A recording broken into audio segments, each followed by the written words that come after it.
99 ఉప ముఖ్యమంత్రి గారు శ్రీ పవన్ కళ్యాణ్ గారు.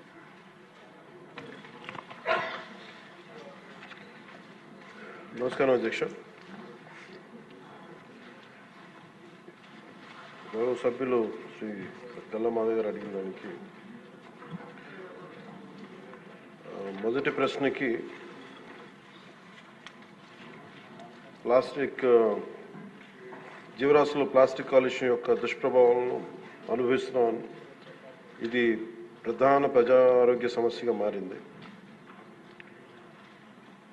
ప్లాస్టిక్ కాలుష్యం తగ్గించడానికి కానీ దాని సమస్య వివరాలు ఏమిటని చెప్పడానికి BNCకి ఆంధ్రప్రదేశ్ ప్రభుత్వం environment, forest and science and technology department రాష్ట్రం మొత్తం మీద ఒక్కసారి మాత్రమే వినియోగించే ప్లాస్టిక్ వాడకాన్ని నిషేధిస్తూ ఉత్తర్వులు జారీ చేస్తుంది. అలాగే ప్రభుత్వ ఉత్తర్వులు ఇచ్చిన సూచనలు అమలు చేయాలని municipal administration, urban development, Panchayati Raj వంటి అన్ని శాఖలను, ఇతర శాఖాధిపతులను కూడా జిల్లా కలెక్టర్లను ఆదేశించడం అయింది. ఒక్కసారి మాత్రం వినియోగించే ప్లాస్టిక్ వస్తువుల విక్రయాలను అరికట్టేందుకు తనిఖీలు నిర్వహించడానికి జిల్లా స్థాయి టాస్క్ ఫోర్స్ కమిటీలను ఏర్పాటు చేయాలని కలెక్టర్స్కి డైరెక్షన్స్ ఇవ్వడం జరిగింది. ప్రభుత్వ నిబద్ధతను ప్రదర్శించే ఉద్దేశంతో రాష్ట్ర ప్రభుత్వం సచివాలయం మొత్తం ప్లాస్టిక్ రహిత జోన్గా ప్రకటించింది. ఈ ప్లాస్టిక్ సీసాలకు బదులుగా గాజు సీసాల్లో తాగునీటిని సరఫరా చేయడానికి ప్రత్యామ్నాయ ఏర్పాట్లు చేయడం అయింది. అలాగే ఆంధ్రప్రదేశ్ కాలుష్య నియంత్రణ మండలి వేరు చేయబడిన ప్లాస్టిక్ వ్యర్థాలను ప్రత్యామ్నాయ ఇంధన వనరుగా, ఆల్టర్నేటివ్ ఫ్యూల్ రిసోర్స్గా ఉపయోగించేందుకు 8 సిమెంట్ కోక్ ప్రాసెసింగ్ ప్లాంట్లకు 46 ప్లాస్టిక్ వ్యర్థ రీసైక్లర్స్కు అనుమతించింది. ఏపీ పొల్యూషన్ కంట్రోల్ బోర్డు ద్వారా ఆంధ్రప్రదేశ్ ప్రభుత్వం ఒకేసారి మాత్రం వినియోగించే సింగిల్ యూజ్ ప్లాస్టిక్లు బదులుగా పర్యావరణ అనుకూల ప్రత్యామ్నాయాల వినియోగాన్ని ప్రోత్సహించాలని భాగస్వామ్య శాఖలన్నింటినీ ఆదేశించింది. అలాగే రాష్ట్ర ప్రభుత్వం సర్క్యులర్ ఎకానమీ కార్యక్రమాల్లో భాగంగా రాష్ట్రంలో ప్రాంతాల వారీగా సర్క్యులర్ ఎకానమీ పార్క్స్ని ఏర్పాటు చేయాలని ప్రతిపాదించింది. అందులో ప్లాస్టిక్ రీసైక్లింగ్ యూనిట్లు కూడా ప్రోత్సహించడం అయింది. అలాగే ఫిక్స్డ్ క్యాపిటల్పై 75% వరకు ఒక్కసారి మాత్రమే వినియోగించే ప్లాస్టిక్ అదనపు ప్రోత్సాహకాలు అందించడం ద్వారా ప్రత్యామ్నాయ బయోడిగ్రేడబుల్ వస్తువుల్ని తయారు చేసే పరిశ్రమల్ని ప్రోత్సహించడం అవుతుంది. పౌరుల్లో అవగాహన కల్పించడం దీంట్లో చాలా కీలకమైన అంశం అధ్యక్ష. ప్రభుత్వ విధానాన్ని అమలు చేయడంలో పౌరులు కూడా చాలా క్రియాశీలక పాత్ర వహించాలి. సో ఇందాక లాస్ట్ ఫ్యూ మంత్స్గా మేము చేస్తున్న ఎక్సర్సైజ్ కానీ ఇవన్నీ ఒకసారి సభ దృష్టి కూడా తీసుకొస్తున్నాం అధ్యక్ష. ఉదాహరణకి మీరు ఫ్లెక్సీస్ ఎందుకు ప్రభుత్వం తరఫు నుంచి అన్ని చేయగలుగుతున్నాం, కానీ దీంట్లో పౌరులు ఒక బలమైన భాగస్వామ్యం తీసుకోకపోతే మటుకు ఇది ముందుకు తీసుకెళ్ళడం చాలా అది మనం ఎంతసేపు ఆదేశాలు ఇస్తున్నాం కానీ కింద దాకా ఎందుకు ఆ పొల్యూషన్ సింగిల్ యూజ్ ప్లాస్టిక్ ఎందుకు ఎందుకు దాన్ని ఇంప్లిమెంట్ చేయలేకపోతున్నటానికి ఇది మనందరికి కూడా ఒకసారి ముఖ్యంగా పొలిటికల్ పార్టీస్ కానీ ఈ ఫ్లెక్సీస్ వల్ల ఏం జరుగుతుందంటే అధ్యక్ష, ఇది ఒక ప్లాస్టిక్ మన అందరి దైనందిన డే టు డే జీవితంలో చాలా అంతర్భాగం అయిపోయింది.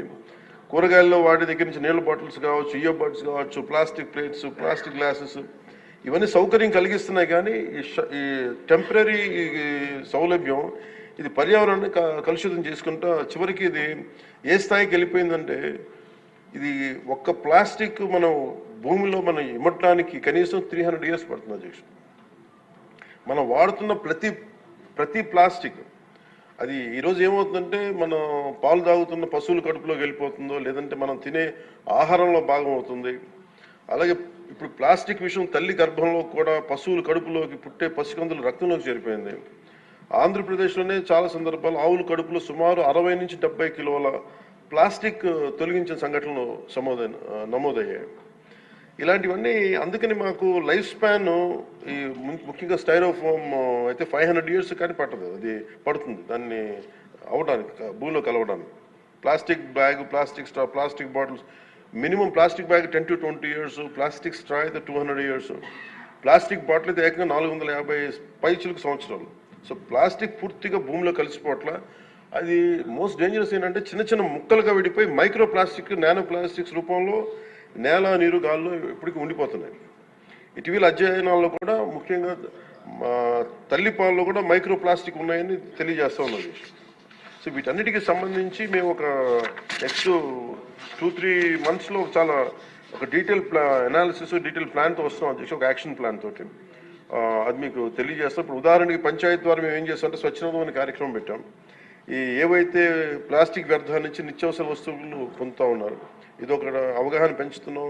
ఈ చెత్తను సేకరించి అలవాటుని పెంపొందింపజేస్తున్నాం.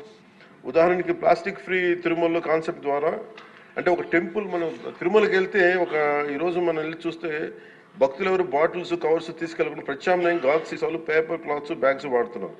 సో లక్షలాది భక్తులు క్రమశిక్షణతో ఈ నియమాన్ని పాటిస్తూ ఉన్నారు. సో మన రోజువారీ జీవితంలో ప్లాస్టిక్ ప్రత్యామ్నాయంగా చెరుకు పిప్పి తాటాకులు కానీ వెదురు ఇట్లాంటి ఇత్యాది బయోడిగ్రేడబుల్ తోటి సేమ్ ఇదే తయారు చేసుకోవచ్చు. సో ప్లాస్టిక్ని నిరోధించాలంటే ముందుగా మూలాలపై దృష్టి సారించాలి. దానికి ప్రత్యామ్నాయ పరిశ్రమలకి సర్క్యులర్ ఎకానమీ పెద్దపీటలు వేయాలి. సో ఆ దిశగా గౌరవ ముఖ్యమంత్రి గారు కూడా వాటిని ముందుకు తీసుకెళ్తారు ఈ పథకాల ద్వారా. అలాగే పర్యావరణ పరిరక్షణ మా సహకారాన్ని అందిస్తూ ఉన్నాం. దీన్ని అందరూ సద్వినియోగం చేసుకోవాలి. కానీ దీన్ని ప్రజలు కీలకమైన భాగస్వామ్యం ప్రజల్లోనే ఉంది. అలాగే ప్రత్యేక ప్రోత్సాహాలు విస్తృతంగా అమలు చేయడం ద్వారా పారిశ్రామిక వర్గాలను ఆకర్షించాలి. అప్పుడు ప్రజల ఆలోచన విధానంలో కూడా మార్పు అవసరం. ముందుగా మనకి యాజ్ ఎమ్మెల్యేస్గా కానీ గౌరవ ప్రతినిధులుగా కానీ ఇది మనందరం ఒకసారి మీ దృష్టి ద్వారా అందరికీ గౌరవ సభ్యులందరూ తెలియజేస్తాం దీక్ష. ఇక్కడ మనం సచివాలయం ఇక్కడ అసెంబ్లీలో కానీ ఎక్కడ ప్లాస్టిక్ని వాడటం నిషేధించడం అయింది.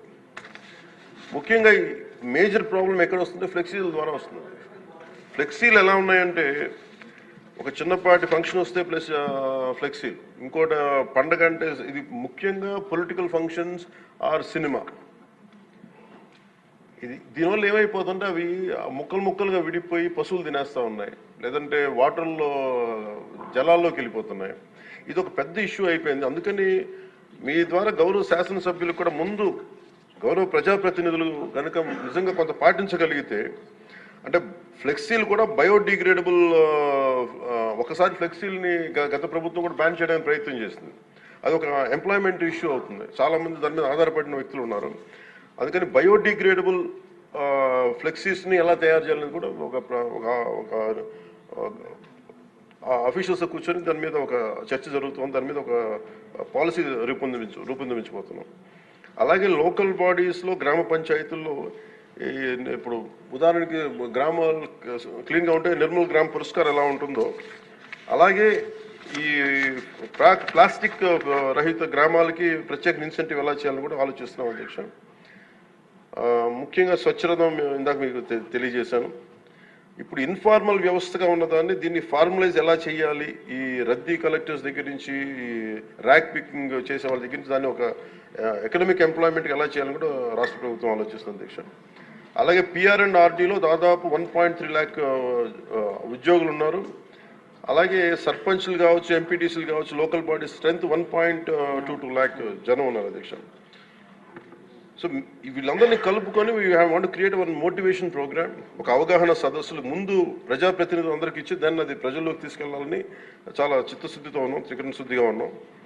అలాగే 13,326 పంచాయతీల్లో దాదాపు ఇప్పటికి 10,800 డంపింగ్ యార్డ్స్ ఉన్నాయి. వీటికి యూటిలైజేషన్లో స్టాండర్డ్ ఆపరేటింగ్ ప్రొసీజర్ని కూడా తీసుకెళ్తున్నాం అధ్యక్ష దీనికి. అందుకని ఇది ప్రజల్ని భాగస్వామ్యం చేసేలాగా, అంటే వీఆర్ వెరీ క్లియర్, చాలా స్పష్టంగా ఉన్నాం. ప్రత్యేకించి ఇది ఈ పర్యావరణ శాఖ కింద ఉంది కాబట్టి నేను దీన్ని బాధ్యత వహిస్తున్నాను కాబట్టి మీ అందరి సహకారం కావాలి అధ్యక్ష.